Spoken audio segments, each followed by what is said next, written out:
مونږ خو دې الله معاف کړي. مونږ چې د جمعې په ورځ یا د اختر په ورځ یا د غریب سره ښېګړه یا په جومات کې چانده ورکول، نو په جیب کې به هغه نوټ ګوري چې یو 50 دی، 2 قسمه دی، یو زوړ دی او یو نوی دی. دا به هغه زوړ په چانده کې واچوي او به واپس جیب کې واچوي.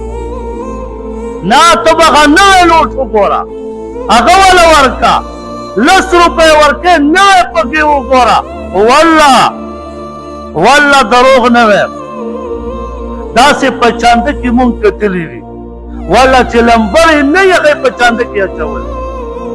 یو انصه به ټکټ یا به په منځ شلېدلی او په شلو شنټیب سره به یې ګنډلی، هغه به یې په چانده کې اچولی. نو ته پیمانې وایه دغسې خیرات به زما او ستا نه الله قبول کړي. الله فرمایي زما بنده زما په نوم هغه څه ورکړي چې ستا نه اضافي او زوړي بچې هم د نه په کور کې والله که دا 10 روپۍ واخلي چې د شلې شنټیب چې تاوي او ته والا ورکړي چې بچې سکول ته یې ویځه. او ته سوچ وکړه دومره لوی رب چې ما و تا یې پیدا کړي دا ټوله دنیا. الله لا اله الا هو الحي القیوم.